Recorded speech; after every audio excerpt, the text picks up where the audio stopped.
Hey, what's up? Today's day 48 of losing 60 pounds in 90 days. Every morning I drink 10 grams of creatine and apple cider vinegar and then Baja Gold's sea salt. And then I also take saffron extract and L-theanine for focus and mood levels. For breakfast this morning, I have 50 grams of oats, a tablespoon of chia seeds, 2 tablespoons of PB Fit, 1 scoop of whey protein isolate, half a cup of vanilla unsweetened almond breeze, 122 grams of banana, 50 grams of blueberry, all mixed into a bowl and heated for 1.5 minutes in the microwave. On the side, I have 4 chicken wieners with 7 grams of organic, unfiltered, raw honey. This whole meal totals out to 765 calories, 58 grams of protein, 91 grams of carbs, and 22 grams of fat. It's higher in carbs because it's my pre-workout meal and I'm only eating carbs before and after I work out today. I just thought this was cool. I had like a picture of me and my cat and I put it into ChatGPT and asked it for a lo-fi makeover of it. This is what came out. Super crispy. If you work out, and hopefully you do, you need to get a pair of barefoot shoes. I wouldn't say need, okay? I've worked out many years without them, but it is literally life-changing getting them. And no, I am not sponsored by anything but God. Wide toe box, really great for the foot health, and also just the flatness of the shoe allows you to train that under part of the foot. It usually gets that tight burning sensation because it's not strengthened. And you can strengthen it by wearing these things. I wear this for walking, hiking, running, lifting, everything. They're a little on the pricey side. I think I paid for like $180 or $200 for these. My last ones lasted 2 years, so not bad. For how much crap I put them through. This lower body workout was a time crunch, so for my active mobility and first exercise, I started with some backward sled walks. Great for the anterior of the legs with the knee health and working the quads. I did 4 sets of down and back and worked up to about 225 pounds on the sled. Great for cardio and great for strengthening the legs. Then my key performance indicator lift, my first compound movement, my big mama of the day is the belt squat. This is a great alternative to barbell back squatting because it doesn't put a lot of compression on the spine since there's no bar at the top of your back. It is also just an easy movement to get right with the form, and you can load it up pretty heavy and get great depth. It has a lot of different factors that you can add bands to and stuff to increase or decrease the intensity of certain parts of the movement. And I did 5 sets, starting with 10 reps and working to the final sets of 6 reps, just getting great depth, great form, and loading up the weight heavy as I can, since this is my main compound movement. To isolate the quads, I went to a unilateral leg extension. I have had a few knee surgeries on my right leg from college football, so this is a great way for me to build the quads individually, since that is the one that has suffered the most from those surgeries. I just did 4 sets of 10 reps on each leg, and let me tell you, it was freezing today with a feel like of 38 and an actual 55. The wind was like 30 miles per hour. My final movement is a double-handed Romanian deadlift with the landmine. I love this because it just sets you in a perfect position, and I like that it doesn't like interfere with the shins like it would on a normal barbell that's parallel to the body. I did 4 sets of 8 reps, just making sure to hinge back perfect and squeeze the glutes as I push the legs forward. The total lift took about 43 minutes and I burned around 500 calories total. And then I did cardio on the treadmill on 5 incline and 3 speed for about 30 minutes, and that garnered me an extra 400 calorie burn approximately. Again, I know it is an Apple Watch telling me this. I strongly believe that eating out can be healthy if you make the right choices, and I did get a little cleanup on the hair.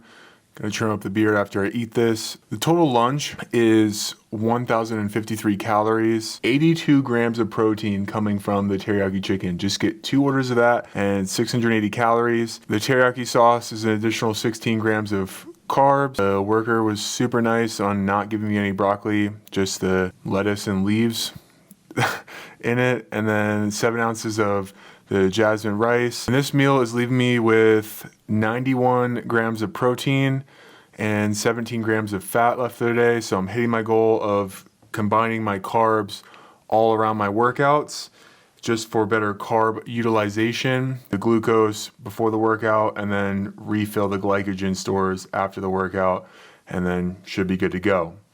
Along with eating a caloric deficit, which I am. Time to say thanks and then eat the gains.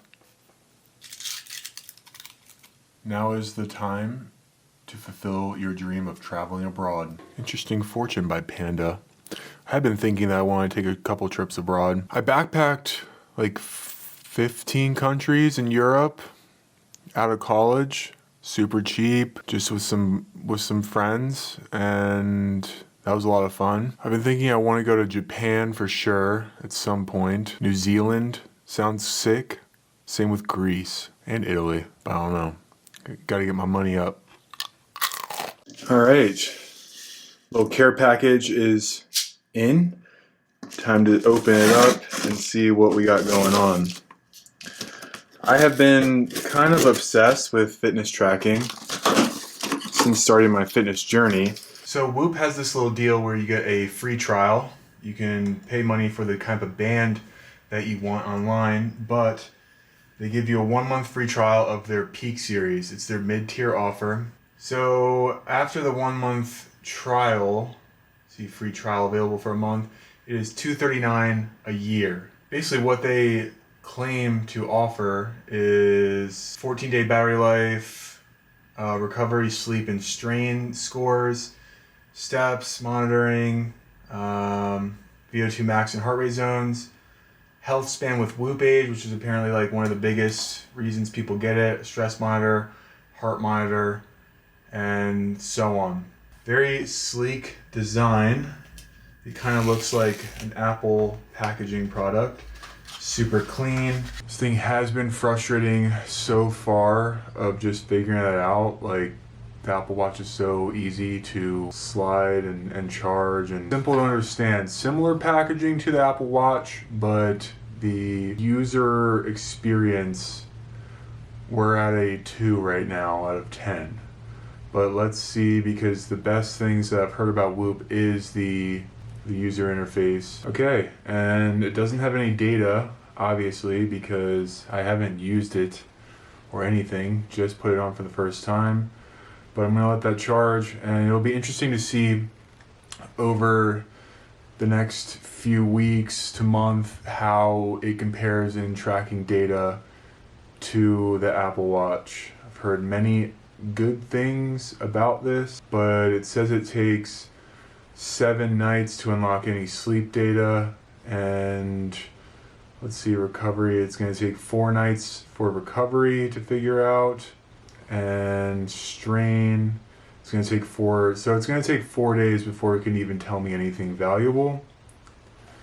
Kind of annoying, but I guess it needs to get a baseline, so we'll let this charge and just see how it is over the following days. Whoop offered me free trials for 3 people, so they're here if you want to grab them and take advantage of them. Now, some people have messaged me probably asking about GLP-1s. From the research that I have done, the biggest thing that I've seen is, yes, it helps in suppressing the appetite. With that, a lot of people aren't having enough energy to strength train and eating enough protein where they're losing a lot of muscle mass in that weight that they're losing on this drug. I don't think the benefit for me is there. And also, this is still like a trial period. Like, nobody gets free lunch. This stuff is going to probably have a lot of side effects, whether it's now or in decades to come.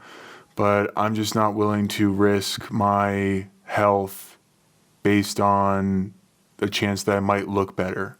A lot of things I do is around longevity and wanting to live a longer, healthier life, and I feel like that would be extremely contradictory to what I want. But if I was at a body fat mass where it is like literally impending doom is around the corner, I'd probably strongly consider taking it, because the side effects of the drug wouldn't outweigh the cardiovascular disease and just pain of being that fat every day, honestly. The only thing I'll probably do is testosterone replacement therapy when I'm like 50 and I need it. There's a difference between taking testosterone at high levels to put on muscle mass and replacing it when you're actually lacking. But my testosterone levels were in like the 500 to 700 range naturally. So like I have no need to take anything exogenous. My body's working just fine besides my freaking thyroid. Anyways, just gonna have some chicken breasts and asparagus for dinner and then wrap it up, get some sleep, edit this out. And I just want to thank you all for watching. I will see you tomorrow. Peace.